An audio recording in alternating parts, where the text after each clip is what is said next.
Bienvenue dans notre tout nouveau projet passionnant avec l'équipe FS Plomberie. Aujourd'hui, nous plongeons dans le monde des adoucisseurs d'eau, car à Nice, la dureté de l'eau est plus élevée que la moyenne nationale. Alors restez avec nous pour découvrir comment nous avons réussi à améliorer la qualité de l'eau grâce à la mise en place d'un adoucisseur d'eau. On se retrouve aujourd'hui pour l'installation de cet adoucisseur d'eau de marque Domao. Super marque. Un adoucisseur au sel 22 litres avec l'installation des raccords, des évacuations, une arrivée électrique. On va vous expliquer tout ça au fur et à mesure de l'installation. On voit bien que sur l'installation d'un adoucisseur d'eau, venez avec moi, on se retrouve avec forcément une partie entrée et sortie, in, out, in English. Hein, bon, on est niçois, mais voilà. Hein.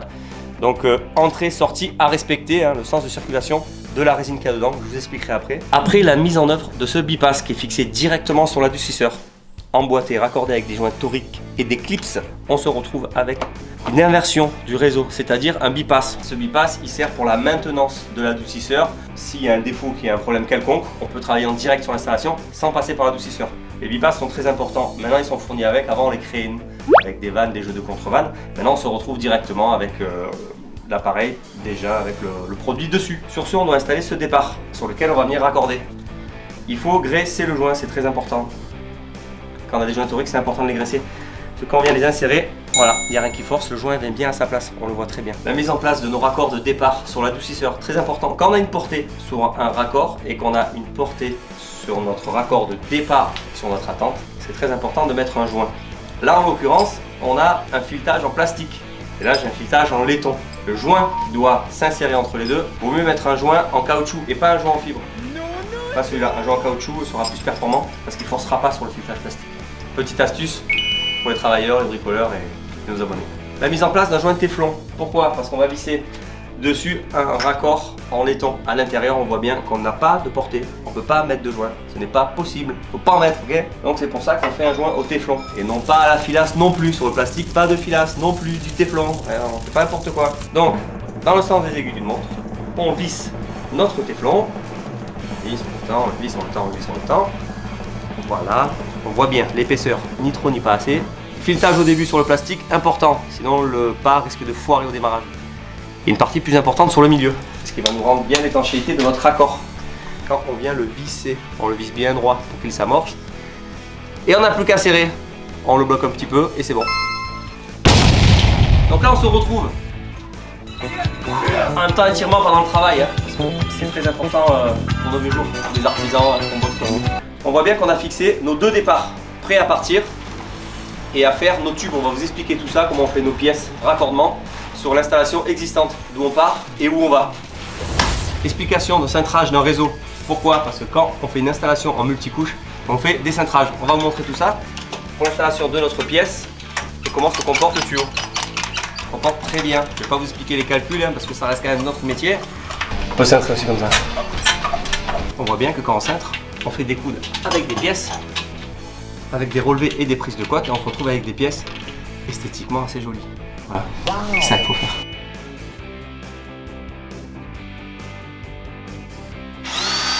Surfissage, voilà, plus rien à faire. Bon, on se retrouve là pour le remplissage du sel de notre adoucisseur. On vous explique après le fonctionnement, la mise en œuvre. C'est très bien passé parce qu'on a une super cliente. Voilà l'installation donc de notre adoucisseur de marque Domao pour le traitement de l'eau, ils savent faire. Aujourd'hui on a installé cet adoucisseur, pourquoi? Parce que notre client avait un TH d'eau élevé, aux alentours de 23-24. C'est pour ça qu'on lui a conseillé d'installer un adoucisseur pour tous ses appareils. Comme son ballon thermodynamique qu'il y a derrière, Cumulus avec une pompe à chaleur intégrée et tout le reste sanitaire, robinetterie, chauffe-eau, tout ce qui va derrière, les machines à laver, la vaisselle, tout ça, tout ce qui va avec. Vraiment, ça va vraiment aider. Ce qui va se passer maintenant, ça va être la mise en service par la société Domao. Pourquoi? Parce qu'ils vont venir faire un prélèvement d'eau en amont. Donc en bas à droite, on a laissé un robinet pour avoir un prélèvement d'eau. C'est important quand on met les adoucisseurs, surtout pour les techniciens quand ils viennent. Ils prélèvent l'eau, ils testent. Après leur résultat, ils règlent le mélange à l'intérieur directement pour régler l'eau adoucie. Ils vont arriver à un TH12 environ de 10-12, voilà. Pas moins, pas plus. Ce qui est très important aussi, c'est que quand on installe un adoucisseur, tout ce qui va être paquet de lessive, on divise les doses de lessive par deux. C'est marqué sur les boîtes. Pourquoi? Parce que vu que l'eau n'est plus agressive à cause du calcaire, Et ben si on remet les mêmes doses qu'on met habituellement, et ben en fait le linge a du mal à se rincer. Pareil pour le lave-vaisselle, on met plus de sel, plus de ça. Parce que le sel dans le lave-vaisselle, il sert à enlever le calcaire. Or, là, nous, on le traite en amont. C'est des petites économies, mais c'est quand même des vraies économies. Notre cliente nous a fait venir, a fait forcément plusieurs devis. C'est très important quand on est propriétaire, qu'on fasse plusieurs devis avant installation. On cherche 3 bonnes entreprises et on peut faire 3 devis. On discute du produit qui doit être installé, en termes de volume d'eau, de puissance, n'importe quoi qu'on installe. On discute de tout ça. Là, on voit bien que notre cliente a fait un devis avec l'entreprise Culligan, qui sont aussi spécialisés dans le traitement de l'eau, comme Domao, BWT, il y a plein de marques.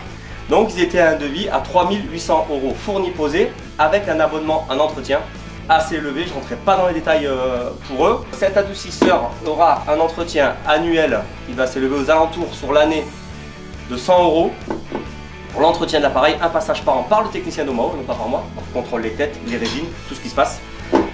Et nous par contre nous avons vendu l'appareil au prix de 2000 € TTC, on le voit marqué 2000 €, voilà, 2000 € TTC installé.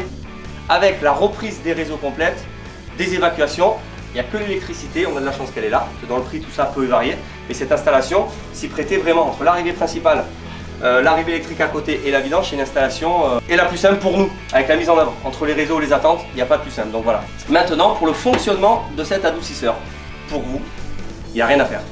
Il n'y a rien à faire, il y a un bypass qui a été mis derrière, en photo là, on vous l'a montré tout à l'heure, on vous a expliqué le montage, ça permet de permuter entre l'arrivée d'eau principale, sans passer par l'adoucisseur, on repart dans le réseau. Il faut faire l'entretien, je vous l'ai expliqué aussi tout à l'heure, on peut passer en direct, ou s'il a un défaut un jour, s'il y a une fuite, tac tac, on peut passer en direct. À l'intérieur, on se retrouve avec une résine de 22 litres qui permet d'attraper le calcaire à 100%. Après, c'est nous qu'on règle les mélanges entre les entrées et les sorties. Mais on attrape le calcaire à 100% dans la résine qui est là. Une fois que la résine est pleine, l'ordinateur se met en marche, il injecte de l'eau dans le bac à sel pour créer une saumure. Cette saumure est un mélange de sel et d'eau avec un volume déterminé par l'appareil et lui automatiquement il respire cette eau, qui est que du sel en fait, il respire cette eau pour rincer sa cartouche, sa résine et envoyer tout ça à l'égout. Et après on se remet en ordre de marche normal. Voici notre dernier chantier, réalisé, fini.